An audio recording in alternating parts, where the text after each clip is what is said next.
Hey friend, it's dark half the time on this planet, so unless you got shiny eyes like Riddick, you're gonna have a hard time operating operationally unless you get night vision from TNVC.com. Folks, this show is sponsored by 1776 Insurance. We're talking about comprehensive firearms collection coverage. That also includes your accessories as well as knives.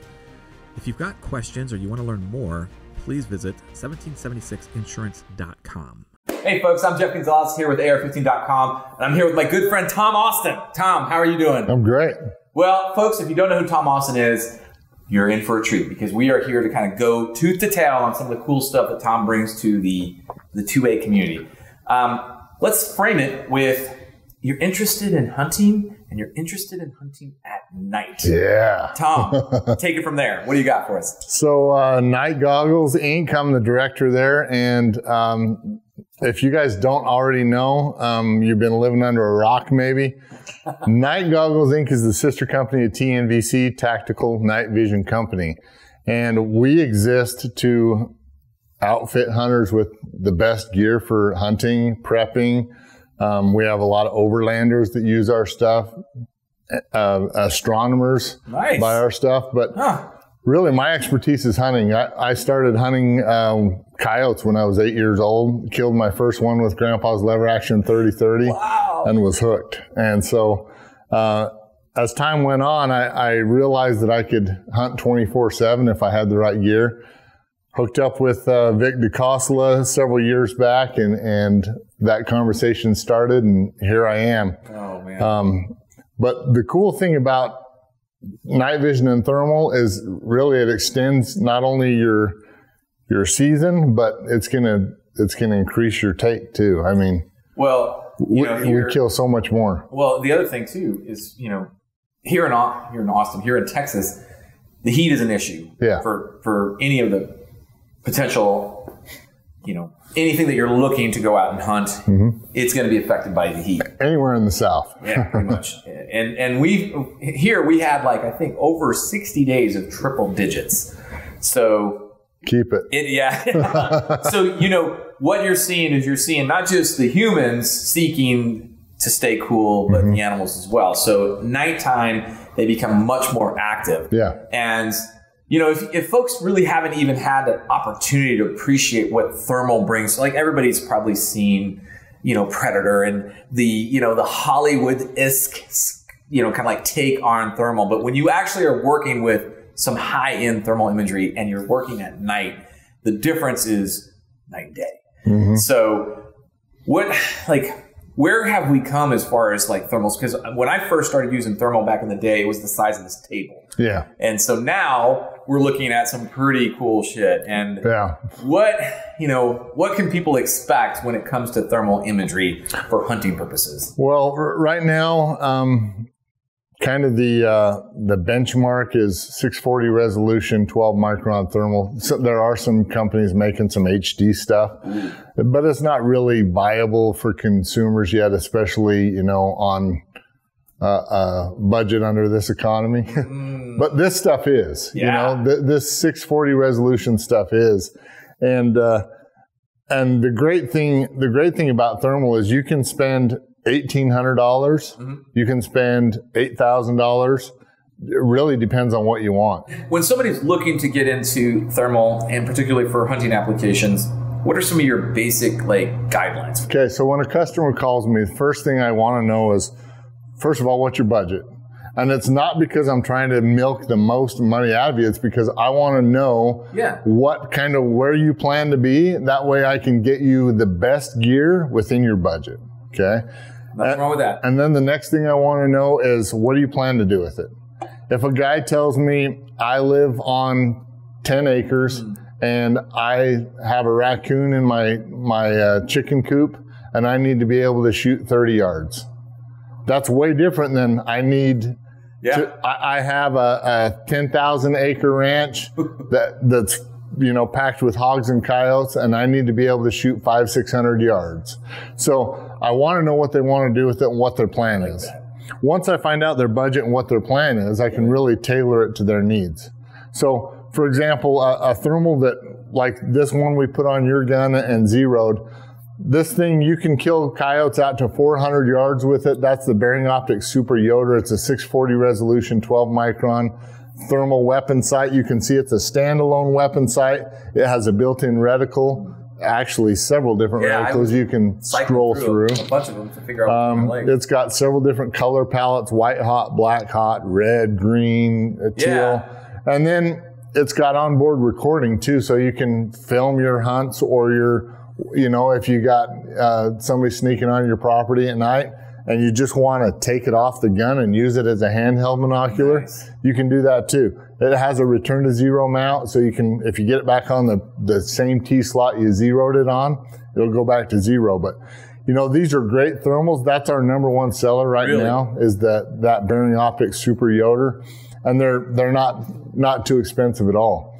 Well, my experience from it, just from a first time mounting it on there, getting it out there, then taking it out in the field, you know, it really was, I mean, again, it's technologically based, but it's also really user friendly. Right. That was the other thing, you know, like that's potentially another obstacle that some folks don't want to take on. But over the years, like just being able to cycle, once I kind of started to figure out how to work the controls and how to kind of expand all the menu features and go in there, and then you can really see the true potential for it. And you get a chance to really appreciate all the features that it really has. And now you can really tweak it to fit your, you know, further defined needs. Yeah. That was something that I was really digging. If you can use a smartphone, you can use one of these. Yeah, pretty much. If you're still using a flip phone, we're probably going to turn you on to analog night vision. Something a little older. Something like a PVS 14 where you just flip a switch and it comes on. I can dig it. But, you know, and these have its place too. For sure. But there's a lot of benefits to, you know, going with thermal.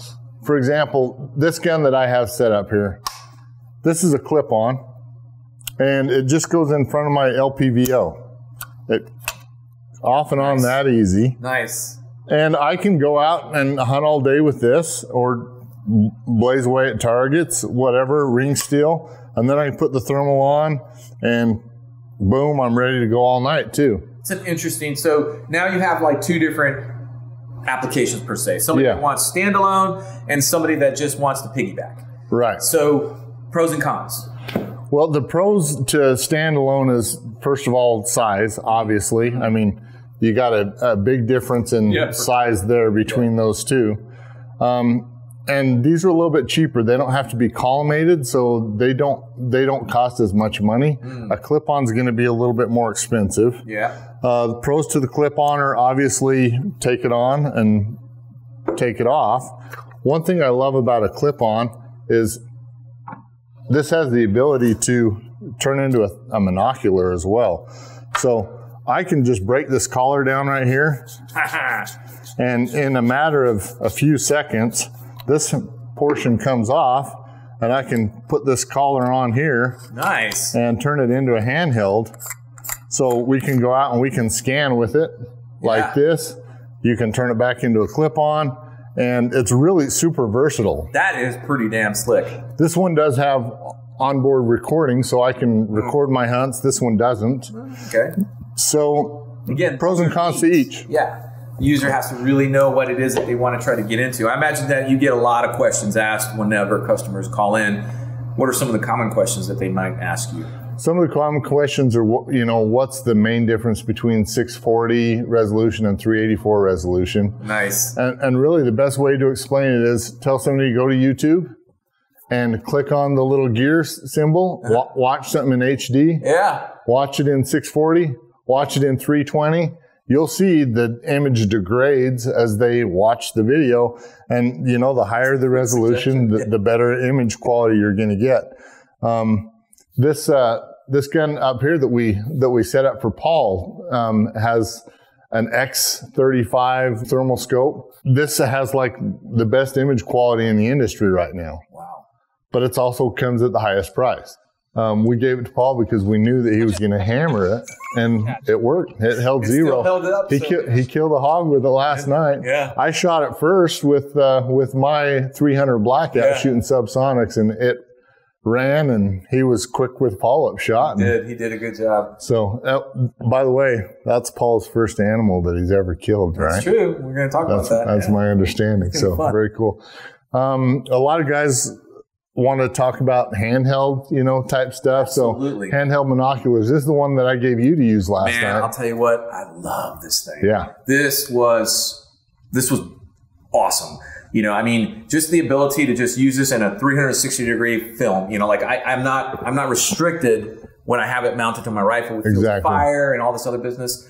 Especially we're moving in vehicles, we're coming up on different areas. At first I wasn't too crazy about using it. I was like, I'm just going to use the one off my rifle. But man, I quickly changed my mind. Well, one of the first rules we learn is don't point your weapon at anything you're not willing to destroy. And when you're out in the dark, there's a lot of things you can't see. Absolutely. So what we do is we'll get a handheld thermal monocular. This is the Bearing Optics Phantom 640. So it's a 640 resolution, 12 micron.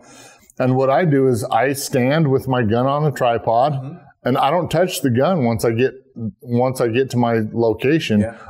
I'll scan 360 degrees, turn in a circle until I find a heat signature, and then I can identify it and turn the gun when I need to. But you don't even have to mess with the gun once you're there until you're ready. Yeah, it was a game changer being able to just have that freedom of movement to kind of look around and not just look around, but just be able to expand my field of fire is one direction with this rifle, but with that thing, it's now omnidirectional. Yeah. Everywhere.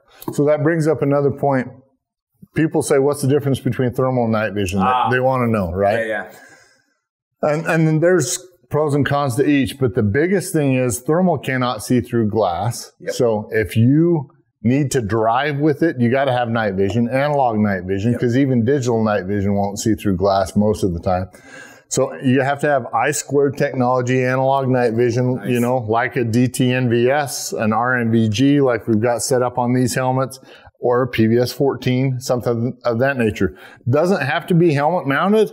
Yeah. It's nice to have it helmet mounted, but it does not have to be. You can put a PVS 14 on a lanyard and just wear it. Yeah. And put it up to your eye when you need it and let go of it when you don't need it.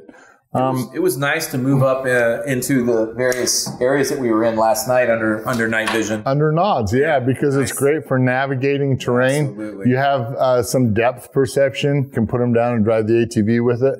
Now, one thing that I do that you'll see is when I get to my location, I take my helmet off. Yeah.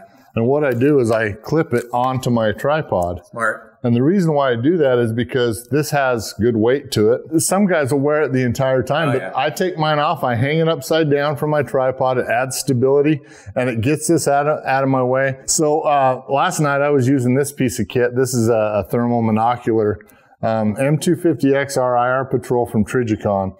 And if you want to be able to see long distance and identify stuff, holy cow. Really? We were driving along last night, and I saw that coyote at like 200 yards. Yeah, I knew it was a coyote that quick. We stopped, and I cracked off a shot offhand and missed. Yeah, well, it's funny because you kept giving me directions for it, and I knew the general area where it was at, but I just didn't have as clear an image of it as you did through that. Yeah, because yours has less magnification. Exactly. But one thing that you get with less magnification is you get more field of view. Oh, absolutely. So you're seeing more than I am. I'm just seeing more detail. I was able to see the fox a little bit sooner because it came into my field of view a lot earlier. And I'm like, it's right there. It's right there. It's right there. You're like, I can't see it. I'm like, well, and that's because he's 30 yards, and I'm at 4X, right? Yeah. And 30 yards at 4X is a little bit too much especially when you're looking through a tube. Absolutely. So there's advantages to having something that's got more field of view, and there's times when you want more magnification. It really depends on your area. If you call me and you explain, okay, this is kind of the area I hunt, this is what my budget is, this is the animal I hunt, or what I want to do with it, it's really easy to tailor something for your needs. And I love hearing that, because I overuse this term almost, which is define your mission. Yeah. Once you define your mission, it simplifies things so much. You can streamline down, you have better options, you have better choices, you're making more informed decisions. So folks, if you are interested in exploring nighttime hunting, either with thermal or even with night vision, it is certainly a new experience, and one that I think a lot of people are starting to enjoy, which is huge. I think that's just another feather in the cap there. So if you haven't had an opportunity to work with Tom or haven't had an opportunity to visit the website, there's so much information on your website as well. And that's another thing. Tom, what's the website that we can direct people to go to? It's just nightgoggles.com. Easy day. Easy day. Yeah. And call us. It's at 909-312-5424. Anybody you talk to is going to be a subject matter expert. Our product specialist, his name's Corey. If you get him, he's pretty humble, but he kills 300 plus coyotes a year by himself in North Dakota, and he films every single one of them. Wow. Yeah. Impressive. That's a big number. It's huge. That's a big, I don't think people can really appreciate that. I mean, that's a big number. There's government trappers out there that do it for a living that don't kill with a rifle 300 coyotes a year. They may trap that many. Right. But your traps are working 24/7. Right, exactly. But for you to be out in the field and kill that many with a gun is just impressive. So we really do know our stuff because we use it. And give us a call. We'd love to help. Folks, I hope you take the chance of exploring this. Even if you have, these questions, you're not entirely sure, take him up on his offer. Reach out, call him up, get it some information straight from the horse's mouth, and then hopefully you'll get a chance to experience a new environment for not just hunting, but any other outdoor activities that you might need to do at night, whatever it might be. It's good to see the overlanders, the astronomers, all that stuff. That's awesome. All right, folks, I'm Jeff Gonzalez. Thank you, Tom, for coming out here and helping us explore this new environment for us. Until then, take care and stay safe.